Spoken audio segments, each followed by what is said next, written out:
Zany hoe nareo moa mpanao gazety manana vaovao maro mihoatra ny zahay dia nisy ny renseignement nandeha zany hoe misy olona mieritreritra hanao déstabilisation eto amin'ny tany sy ny fanjakana dia rehefa voarainay le renseignement nanao recoupement zany zahay hoe marina ve zay satria zay ny zavatra anankiray farafaharatsiny tsy maintsy atao raha ohatra ka hanao manao an'le resaka renseignement zany dia rehefa vita le recoupement sûr zahay fa tena marina le izy ary tsy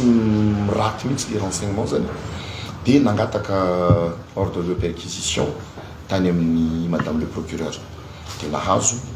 tokony tamin'ny 5 sasany zay bien sûr ny trano ngeza ary dia tena sahirana zay nanao an'le perquisition tsindriko eto fa niaraka tamin'ny équipe-ny BC4 brigade criminelle 4e section zay nanao an'le perquisition tany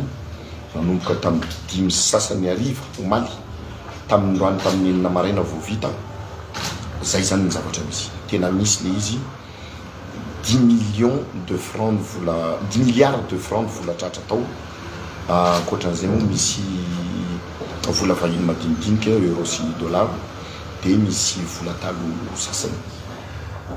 tsara tsindrina fa misy basy anaky enina ny tratra tao zany ialako tsiny amin'le fanazavako tamin'ny maraina 5 no niteneniko fa enina ny tena izy zany hoe reo izy lodoko reo zay nitondrako anazy io tsara hitanareo azy hoe ahoana le basy fa tena basy tena matanjaka ary dia tena manahirana dia misy pistolet anaky efatra koa automatique anaky telo koa zafady zay mahatonga le basy anaky enina ny fanontaniana anakiray faharoa taiza le izy tratra anaovako azafady aminareo satria zavatra mafana be izy io raha ohatra ka rongony zavatra tsotsotra hafa ankoatra ny rongony natoroko anareo hoe tarinina novanay an'le opération tarinina namboranay an'le olona fa mbola anatiny manohy zahay zao ary io zany le olona mieritreritra anao an'le déstabilisation tsy io anankiray io ihany fa efa ty ampelatananay ny anankitelo hafa ary milalao vola be ohatran'io koa zany ka ialako tsiny anaovako azafady fa manjary manimba n'le stratégie zay ho apetrakay miaraka aminakay eto mihitsy ny spécialiste amin'ny renseignement ao amin'ny CIS ahafahanay manambara aminareo hoe anananay ny renseignement ary tena tsy amelanay zany io na ino zavatra izy ny sasany no tamin'ny maraina efa nisy ny fampitahorana hoe tsy matahotra ve anao miavio ara lehilahy fa za koa masaky tsisy tika nitondrako an'le gradina contrôleur général raha ohatra ka matahotra andreo za fa za masaky ary za ho avy tsindriko zany 10 milliards de francs ny vola tratranay tao apetrako eto zany mentiko mihitsy izy te anatin'ty ohaty 1 milliard ato vola vaovao mbola mifony sachet ny 9 milliards 500 fa ny 500 millions ihany ny vola somaro efa tontatonta zany donc zany tsy vola efa nipirina tany efa ela le izy fa vola vonalaina hoentina anaovana zavatra tsy manjary ny fahafantaranay azy rehefa nanontaniana moa le olona voasambotra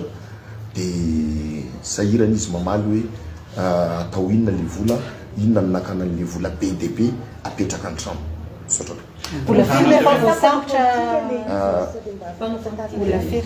tsy mpanao politika le izy olona anankiroa nefa voasambotra resana atao hoe déstabilisation le izy coup d'état ihany koa mety misy indisy azo omena fa hoe le vola nampiasana atao ina concrètement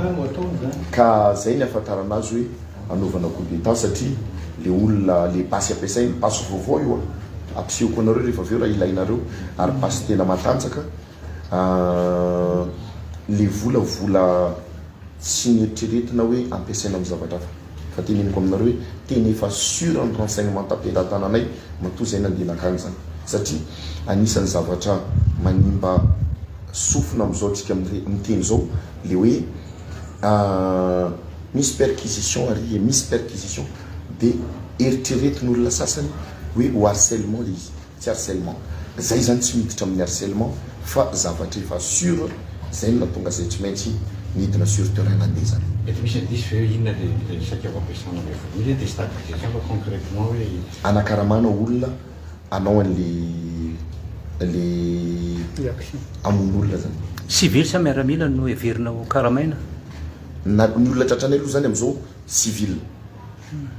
le amon'olona ve mpitondra fanjakana sa tsotra le hoe mpitondra fanjakana izy ny eritreretina ho vonoana naloha tsy ambara zany le olona roa voasambotra dia olona efitra mbola aiahina azavaiko tsara groupe anankiray olona anankiroa ny voasambotra natratrarana ny 10 milliards miaraka amin'ny basy anakely mbola misy groupe olona anankiroa efa nananay ny renseignement ary androany ihany zay efa sur terrain koa raha tsy tazonareo ela za zao rehefa avy eo ody solo-akanjo efa andehanao an'le deuxième opération dia hoeninareo koa mitondra rehefa tafavoaka ingany ka ho tafavoaka Nasaan fanontaniako hoe teratany vahiny ve sa teratany vahiny le anankiroa efa voasambotra vahiny européana sa karana vahiny européana sa karana sady tsy européanina ny tsy karana raha zavatra hita tompoko ohatrany hoe sary efa tazana ihany tany fitondrana atao aloha teny teo aloha zao zavatra misy zao hoe fitonaina fitondra ho an'ny fitondram-panjakana mety hoe inona dia tena hoe le source anainonareo aliziny izany ve hoe mety tsy afaka miteny source ianao fa le hoe le siosion-dresaka natongavana tany le fanadiadiana ve tsy mety hoe tsisy idirana politika. ny olona madama samy amin'ny kilalaony ny kilalaony sasany tsy kilalaonay ny taloha ny teny hoe fofona ny fiainany anjarany zay fa tsy anjarako fa ny fantako aminareo zany 10 milliards zany tsy kilalaon-jaza tsy kilalaon-jaza ny 10 milliards zafady ary taloha rehefa misy miteny hoe mifofo tsy haiko na nahita 10 milliards io na tsy nahita fa zay nahita andesiko ao raha ilainareo ao le 10 milliards no entiko ao mihitsy miaraka amin'le basy anakeny mba hialana amin'le hoe mavandy manao kilalao e atsika foana moako mampavandy tena atsika io le resana hoe vahiny teratany vahiny tsy mercenaire olona fahita inona ny afaiza zany ny commanditaire na cerveau raha ohatra ka anatin'ny manao ankety zany izy omenay anareo rehefa tena bouclé ny ankety basy niditra vaiza le basy efa teto ve basy misy taratasy fa io na antsinao an-trano ao rehefa anaovanao action tsy manjary mety ka basy io zany na misy taratasy io afaka anaovanao action maloto. Excusez-moi, vous pouvez dire le profil des suspects, ils viennent de quel pays, c'est quoi leur métier? On dirait que vous ne dites pas exactement. Opérateur économique. Et de quel pays? S'il vous plaît, madame. Je peux vous avez dit qu'ils étaient étrangers. Étrangers. Je suis en train de faire la procédure, les enquêtes et les investigations. Si vous ne pouvez pas dire de quel pays ils viennent? Non. S'il vous plaît. Et vous n'avez pas donné non plus de commanditaire? Pas de jusqu'à maintenant, on n'a pas de renseignements à propos des commanditaires. Mais il y a des commanditaires. C'est sûr et certain. C'est ce que vous ont dit les suspects? Ils vous ont dit que c'est commandité par des gens au-dessus d'eux? Non, je sais, pas encore identifié. Pas encore identifié. Alors pourquoi vous dites que c'est une déstabilisation politique si vous ne savez pas qui sont les commanditaires? Je vous ai dit que c'est un renseignement à nous parvenu. Et là, actuellement, on est en train de faire des investigations. Donc on n'est pas sûr que c'est une tentative de déstabilisation politique? C'est sûr. Parce que pour une personne, c'est bizarre de voir 10 milliards de francs à la maison.